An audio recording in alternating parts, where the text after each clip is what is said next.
ভিডিওর শুরুতেই আপনাদেরকে একটা ব্রেকিং নিউজ দিয়ে দিই। ভারতীয় শিবিরের জন্য রায়ান উইলিয়ামস, যিনি বেঙ্গালুরু এফসিতে খেলেন, গতকালও খেলেছেন, অস্ট্রেলিয়ান, যদিও তার মা ভারতীয়, এবং অভিনীত ভারতী, এই দুজনকে ভারতীয় শিবিরে ডাকা হয়েছে।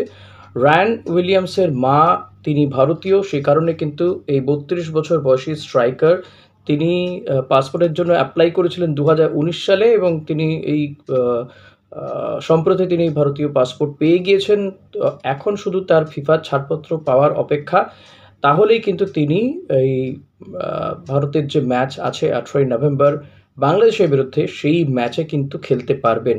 এটা কিন্তু ভারতীয় ফুটবলের জন্য একটা বড়সড় পদক্ষেপ বলা যেতে পারে। অভিনীত ভারতী, ইনিও ভারতীয়ই, কিন্তু বেশ কিছু বিদেশি টিমের হয়ে খেলার অভিজ্ঞতা রয়েছে, বিদেশে খেলার অভিজ্ঞতা রয়েছে। সেন্টার ব্যাক, চেক প্রজাতন্ত্র, বলিভিয়া, বিভিন্ন এরকম দেশে খেলেছেন। কিছুদিন কেরালা ব্লাস্টার্সে হয়ে খেলে গিয়েছিলেন, কিন্তু খুব বেশি সুবিধা করতে পারেননি। তাকেও কিন্তু ডাকা হয়েছে ভারতীয় শিবিরে, এমনটাই জানা যাচ্ছে। তবে সেন্টার ব্যাক পজিশনটার জন্য আনোয়ার আলী এবং সন্দেশ ঝিঙ্গান রয়েছে। তবে এদের বিশেষ করে সন্দেশ জিঙ্গানের পরবর্তী কিন্তু যদি এই অভিনীত ভারতী, তিনি যদি ক্লিক করতে পারেন, তাকে যদি খেলানো হয়, তিনি যদি ভালো খেলেন, তাহলে সন্দেশ জিঙ্গানের একজন বিকল্প হয়ে উঠতে পারেন, কারণ সন্দেশ জিঙ্গানেরও বয়সটা অনেকটাই হয়েছে। তবে রায়ান উইলিয়ামস, এই প্লেয়ারটি কিন্তু একটা একটা পথ দেখাবে ভারতীয় ফুটবলের জন্য, কারণ বহু ভারতীয় বংশোদ্ভূত প্লেয়ার রয়েছে যারা বিদেশে খেলে থাকে, বিভিন্ন লিগে খেলে, যাদেরকে এদেশে খেলানো যাচ্ছে না। সেই জায়গাতে রায়ান উইলিয়ামসের মতন প্লেয়ার, ভারত দীর্ঘদিন ধরে স্ট্রাইকারের অভাবে ভুগছে। সুনীল ছেত্রী, তিনি অবসর নিয়েও তাকে ফেরত নিয়ে আসা হয়েছিল, যদিও ওই বাংলাদেশের টিমে তাকে রাখা হয়নি। তিনি নিজেই খেলতে চাইছিলেন না, ইনফ্যাক্ট খালেদকে তিনি জানিয়েছিলেন, খালেদ জামিলকে। সেই জায়গায় রায়ান উইলিয়ামসকে দিয়ে যদি শুরু করা যায়, তিনি কিন্তু যথেষ্ট প্রভাবিত করতে পারেন। যদিও বয়সটা 32 বছর হয়ে গেছে, আর বেশি দিন হয়তো তিনি ভারতীয় ফুটবলকেও সার্ভিস দিতে পারবেন না, কিন্তু এই উদাহরণটা নিঃসন্দেহে ভারতীয় ফুটবলের জন্য বড়সড় একটা পদক্ষেপ হয়ে থাকবে আগামী দিনে ভারতীয় টিম গঠনের ক্ষেত্রে। এরপর আসি, আরও দু একটা খবর ছোটো ছোটো দিয়ে দেবো আপনাদেরকে। আল নাসেরের বিরুদ্ধে কিন্তু এফসি গোয়া গতকালই হেরে গেছে, 4-0 গোলে হেরে গেছে, এবং গোটা ম্যাচটা আল নাসের তারা কিন্তু ডমিনেট করে খেলেছে। যদিও CR7 তিনি খেলেননি, তাকে ছাড়াও, এবং যে পরিবেশে খেলা হচ্ছিল, প্রচুর দর্শক ছিল, আমি দেখছিলাম হাইলাইটস, অসম্ভব ভালো। এই ম্যাচটাতে এফসি গোয়া খুব বেশি সুবিধা করে উঠতে পারেনি, 4-4টে গোল, বড় ব্যবধানে হার এফসি গোয়ার। তো আল নাসেরের বিরুদ্ধে তাদের টিমটা, রোনাল্ডো ছাড়াও টিমটা যথেষ্ট বিশ্বমানের টিম, তো সেই টিমের বিরুদ্ধে দাঁড়ানোটাও কঠিন ব্যাপার।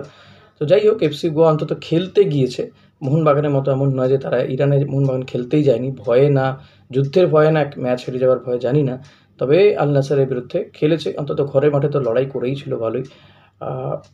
ইস্টবেঙ্গল, তারা সেমিফাইনাল খেলবে কাদের সাথে সেটা ঠিক হয়ে গেছে, গতকালই আপনাদেরকে জানিয়েছি একটি ভিডিওতে, যে পাঞ্জাব এফসির বিরুদ্ধে ইস্টবেঙ্গল সেমিফাইনাল ম্যাচ খেলতে নামবে 4 ডিসেম্বর ফতুল্লা স্টেডিয়ামে, গোয়ার ফতুল্লা স্টেডিয়ামে ম্যাচটা হবে, 4:30 নাগাদ ম্যাচটা হবে। আর 7:30টায় সেকেন্ড সেমিফাইনালটা হবে, যেখানে গোয়া, এফসি গোয়া মুখোমুখি হবে খুব সম্ভবত কেরালা ব্লাস্টার্সের বিরুদ্ধে তারা খেলতে নামবে। গোয়াতে প্রথম সেমিফাইনাল ম্যাচটা খেলবে ইস্টবেঙ্গল পাঞ্জাব এফসির বিরুদ্ধে, সেকেন্ড ম্যাচটা এফসি গোয়া খেলবে হয়তো কেরালা ব্লাস্টার্সের বিরুদ্ধে। তাদের চান্সই বেশি, কেরালা ব্লাস্টার্সেরই সেমিফাইনালে যাওয়ার চান্স বেশি এই ডি গ্রুপটা থেকে। এবার পাঞ্জাব এফসি এবং ইস্টবেঙ্গলের মধ্যে যদি তুল্যমূল্য বিচার করা যায়, তাহলে পাঞ্জাব এফসি টিমে কিন্তু বেশ কয়েকজন বিদেশি প্লেয়ার রয়েছে যারা বেশ ভালো মানের। ডানি রামিরেজ, সামির জেলকোভিক, কিংবা এফিয়ং সুংসি, এই প্লেয়ারগুলো যথেষ্ট ভালো প্লেয়ার। ডানি রামিরেজ, তিনি তো অ্যাটাকিং মিডিও হিসেবে খেলে। এই তিনজন বিদেশি কিন্তু যথেষ্ট ভালো। এছাড়াও যে ভারতীয় লাইন আপ রয়েছে, তারাও যথেষ্ট ভালো প্লেয়ার, তারা ভালো খেলেওছে। ইনফ্যাক্ট বেঙ্গালুরুর বিরুদ্ধে তো তারা সমানে সমানে লড়াই করে গিয়েছে। তো ইস্টবেঙ্গলের জন্য সেমিফাইনাল ম্যাচটা কিন্তু খুব একটা সহজ হবে না। তবে ইস্টবেঙ্গলের 6 জন বিদেশি রয়েছে, তাদেরকে খেলতে হবে, শুধু নয় গোল করতে হবে, এবং শুধু অ্যাটাকের ওপরেই ডিপেন্ড করে থাকতে হবে, যেমনটা ইস্টবেঙ্গল করে থাকে, অ্যাটাক নির্ভর খেলা খেলতে হবে, তাহলেই একমাত্র পাঞ্জাবকে হারানো সম্ভব হবে। এবং তবে এই প্রায় 1 মাস পরে সেমিফাইনাল ম্যাচ হতে চলেছে, সমস্ত টিমেরই কিন্তু একটা মোমেন্টাম নষ্ট হবে। এই জায়গায় ইস্টবেঙ্গল, তারা প্লেয়ারদেরকে ছুটি দিয়ে দিয়েছে, ছুটি কাটিয়ে তারা ফিরবে। এর মধ্যে ভারতীয় শিবির চলবে, ভারতীয় শিবিরে বেশ কিছু প্লেয়ার কিন্তু পাঞ্জাব এফসি থেকে রয়েছে, যেমনটা ইস্টবেঙ্গল থেকে 2 জন রয়েছে, তেমনটা কিন্তু পাঞ্জাব এফসি থেকেও রয়েছে, উবেশ রয়েছে, ডিফেন্ডার সুরেশ রয়েছে। তো এরকমই বেশ কিছু, বা নিখিল প্রভু রয়েছে। এই নিখিল প্রভুকে ইস্টবেঙ্গলে আনারও একটা চেষ্টা চলেছিল। তো পাঞ্জাবে কিন্তু একাধিক প্লেয়ার রয়েছে এই শিবিরে।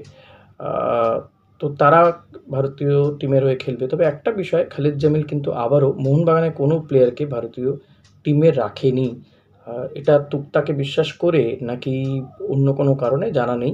তবে ভারতীয় টিমে মোহনবাগানের কোনো প্লেয়ারই কিন্তু চান্স পায়নি এবার। কেন? কারণ দেশের সেরা ক্লাব তারা বলে থাকে, সেই টিমে না আছে আপুইয়া, না আছে লিস্টন কোলাসো, না আছে বিশাল কাইতে মতন গোলকিপার। বুঝলাম না বিষয়টা।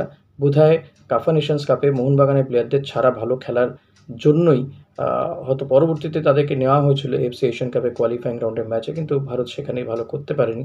সে কারণে বোধহয় তাদের ছাড়া একটা দেখতে চাইছে আবারও খালিদ জামিল টিমটাকে, যেমনভাবে সুনীল ছেত্রীকে ছাড়া দেখতে চাইছে। নতুন প্লেয়ারদের ওপর ভরসা রেখেছেন। আন্ডার 23 টিমটারও দু একজন প্লেয়ারকে, শানানকে নেওয়া হয়েছে। টিমটার কয়েকজন প্লেয়ারকে এই টিমে রাখা হয়েছে।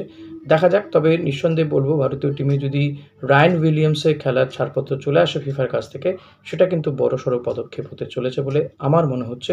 আপনাদের কি মনে হচ্ছে সেটা অতি অবশ্যই জানাবেন। তবে পাঞ্জাব এবং ইস্টবেঙ্গল এই সেমিফাইনালে ম্যাচে আপনারা কাকে এগিয়ে রাখবেন সেটা অতি অবশ্যই আমাকে জানাতে ভুলবেন না। পাঞ্জাব টিমটা কিন্তু যথেষ্ট ভালো টিম, ব্যালেন্স টিম। এই টিমটা নিয়ে আরও বেশি কাটাছাড়া করা যাবে অন্য কোনো ভিডিওতে। নিঃসন্দেহে আপনাদেরকে এই বিষয় নিয়ে অবহিত করব অতি অবশ্যই। তো আজকের মতো এই ভিডিও এখানে শেষ করছি। পরবর্তী ভিডিও আসার অপেক্ষা করুন। ভিডিওটা ভালো লাগলে লাইক কমেন্ট শেয়ার করতে ভুলবেন না। চ্যানেলে নতুন হলে সাবস্ক্রাইব করে নেবেন। Thank you.